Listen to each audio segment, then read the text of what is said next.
Thank you very much. Yeah, so I think one of the important things here is the Go Cloud journey, right? Cloud native. How do you get into the journey? So it's not easy, as Evelyn just told that, it's about government makes it very easy. But for us, people like SMEs especially, we have limited resources and we have limited talent available with us. So it's about, when you talk about cloud native, there is a lot of cloud service providers out there, and there's a lot of APIs, and there's a lot of microservices.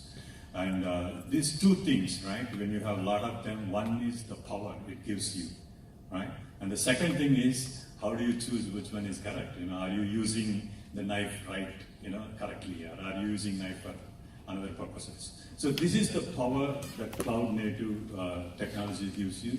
And we have to have a responsibility to how to use it. So a lot of time for us went in terms of the training, identifying which tools to use, identifying what are the tools for microservices, what do we need to do for, let's say if you're doing web service or app service, or if you're doing a data service, or if you're talking about how do you do CI/CD, continuous integration development, deployment. And what are the DevOps tools? What are the containers that we need to use? So this is a myriad of technology. So this is what we had to spend some time in terms of which tool is for what, and what technology is for what purposes, and who is the good service provider or the app provider.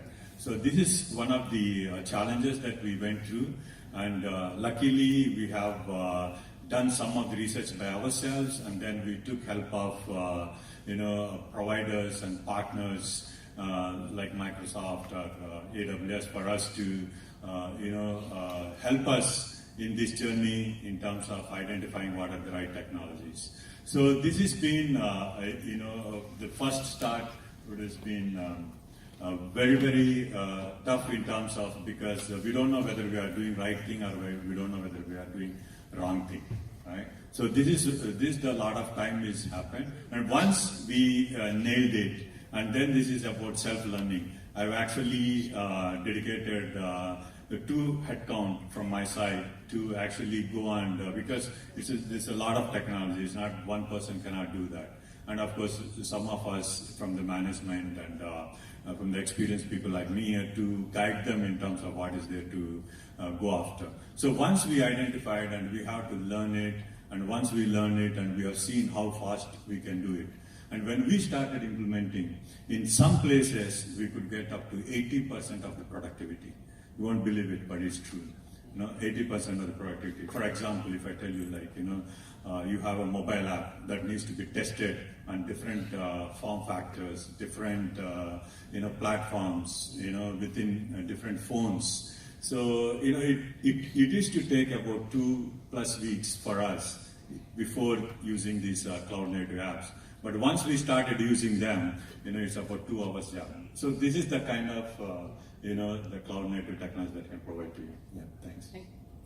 Thank you, Bijjala.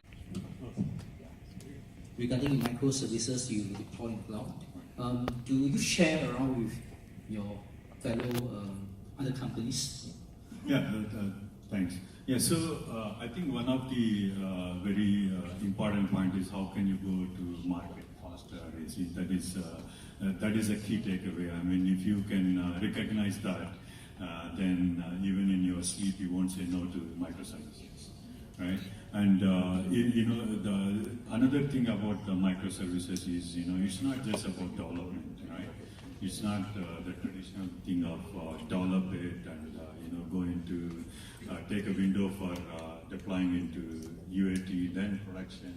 So it's not about that. So once you have these developed, and you can use the CI/CD or DevOps to immediately put it onto production, and you can test it there. I mean, you can get the whole thing live. So that is the powerful, the microservices. And the second thing is, you can actually deploy in, different workloads and different, so that you can scale up, scale down. Right? For example, we have seen a scenario where, during the initial launch of the website, we have about estimated about 400,000, hits our visitors, or the users, or whatever you want. So then from there, the usage goes down. So this is microservices is the best way. So you don't need to, house VMs, to pay the cloud service providers. This, elastically goes up and down, so that your cost of ownership will be very less. And actually, basically for you have reduced to FTE, right? Just right. Like you mentioned in your microservices, which is a very good, SME that they're thinking of embarking on this journey. What will be the critical success factors? Can we start with you, Bijjala? I think there is no way you can escape, right? No company can escape, because it's already there, and you have to. So one of the thing that you should do is you have to change. Of course, people like us who are transforming from traditional to go cloud. So the first thing is you have to change your mindset. Right? First thing is you have to experiment, change your mindset, use what is provided, the APIs, microservices. So this is reuse things. So that is very, very important thing that, open up your mind, look out, and that is how you can scale up.